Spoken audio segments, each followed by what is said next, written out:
Jade Cargill has once again managed to get people talking, and this time it's because of her recent interview that sent wrestling fans into debate mode. If there's one thing about Jade, it's that she knows how to grab headlines.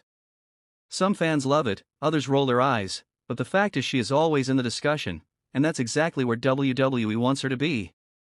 Before we get into why her latest comments caused outrage, let's rewind a bit because WWE has been doing something very smart with Jade Cargill recently. They've been putting her out there more for press, interviews, and appearances.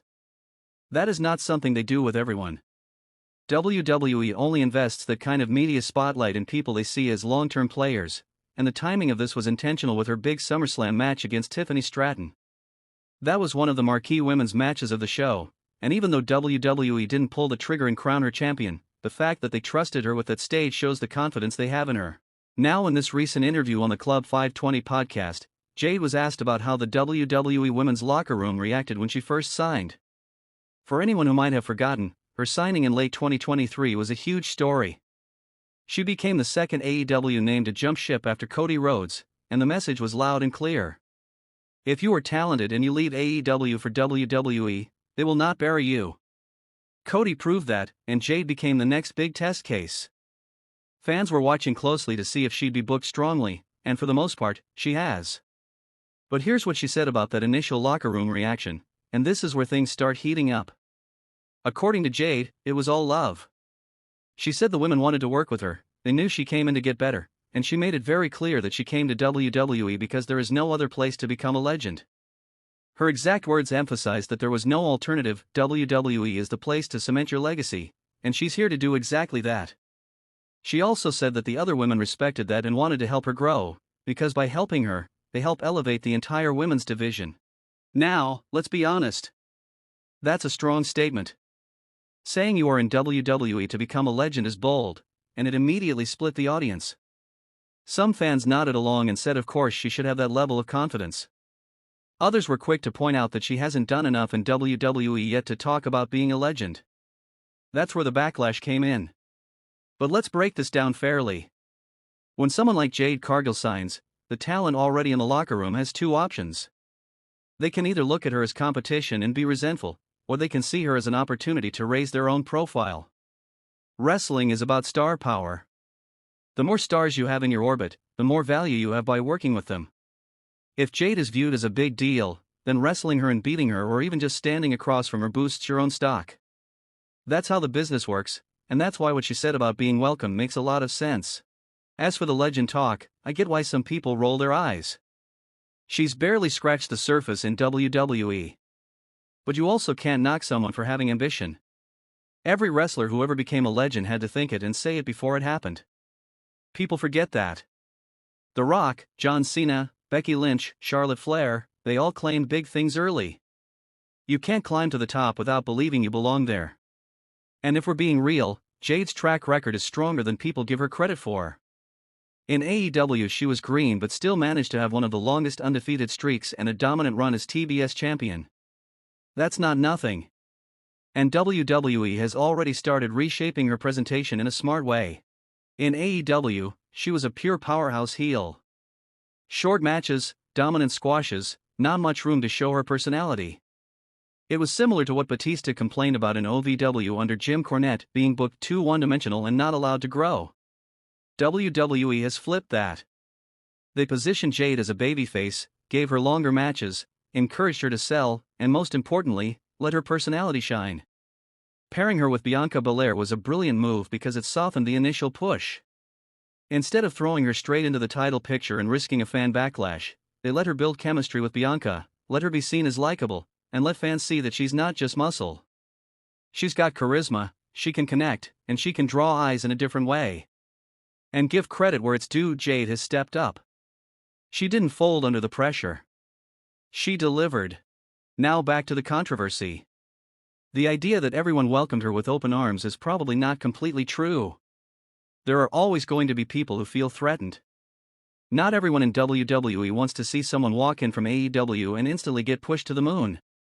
But the majority? They probably did embrace her, because talent recognizes talent. She brings more media coverage, more opportunities, and more eyes on the division. That benefits everyone. What I find most interesting about this entire conversation is how quickly fans react to the word legend. Jade saying it triggered people, but think about it. She's saying the quiet part out loud. Every single wrestler in WWE wants to be remembered as a legend. No one laces up their boots to be average. She's just unapologetic about saying it, and that makes her stand out. Whether she achieves it or not, time will tell, but she's put it into the universe. That kind of mindset can either crash and burn or it can manifest into reality. And speaking of trending stories around Jade, let's not forget how WWE has been testing her crossover potential. She's been spotted at red carpet events, she's been linked with fashion brands, and there are rumors of her getting mainstream TV appearances soon. That's exactly what WWE loves. They want stars who can transcend wrestling. The Rock did it, Cena did it, Sasha Banks started to do it. Jade fits the mold of someone who can appeal to an audience that maybe doesn't watch wrestling every week but knows who she is because she has presence.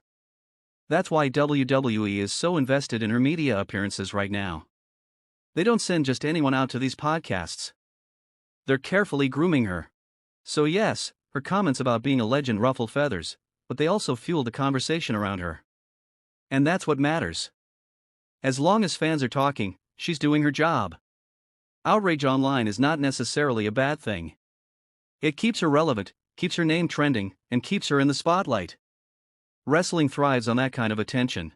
Let's circle back to her SummerSlam match with Tiffany Stratton. WWE made the call not to put the belt on Jade yet, and I think that was smart. If they had given her the championship right away, fans might have turned on her. It would have been the classic case of a newcomer being shoved down everyone's throats. Instead, they had her lose but look strong in defeat. That's how you build longevity. Losing to Tiffany doesn't hurt her if the performance was solid, and from reports, WWE was happy with how it went. The bigger story is the long game. WWE clearly sees Jade as someone who will hold a championship down the road, but they want to build her layer by layer so that when it happens, it feels earned. Another piece of news floating around is her possible involvement in WWE's upcoming international tours. Rumors are she may be featured heavily on those shows, which is another sign of trust. International audiences love larger-than-life stars, and Jade has that kind of aura. WWE wants to showcase her in front of crowds who might not even know her full history, because visually and character-wise, she looks like a superstar right out of the box. Now, do I think she has already proven enough to justify the legend label? Not yet. But has she shown enough to prove she has the potential? Absolutely. And potential is what WWE is investing in. When she says she wants to be a legend, she's not claiming she is one today. She's saying that's the goal. There's a difference. And fans who are outraged may be missing that nuance. Another element worth mentioning is how her presence has changed the vibe of the women's division. The more star power you add, the more the division feels important. Look at the reactions Bianca Belair gets. Look at how Rhea Ripley was elevated. Now Tiffany Stratton is being positioned as a big player. Add Jade to that mix and suddenly you have a division with multiple women who can headline shows. That's the vision WWE wants. That's why Jade is important, even if she hasn't had the title yet. So where does she go from here? Expect her to continue doing interviews, continue stirring debate, and continue sharpening her in-ring skills. WWE will probably give her a slow build toward either a Royal Rumble spotlight moment or a WrestleMania program in 2026. They know she's a long-term project, and they're handling her much better than AEW did. In AEW she hit a ceiling. In WWE the ceiling is higher, and she's only just started climbing. To wrap it all up, Jade Cargill once again found a way to get fans buzzing by saying she came to WWE to be a legend. Some fans loved the confidence, others hated it, but that's what Jade does, she sparks conversation. WWE clearly trusts her, they're positioning her smartly, and she's doing her part by owning the spotlight. Whether she becomes a legend or not is still to be seen, but one thing is for sure, she has the tools, the ambition, and the company behind her. And if you think she's going to stop saying bold things that rile people up, you haven't been paying attention. Jade Cargill is here to make waves, and she's not going away anytime soon.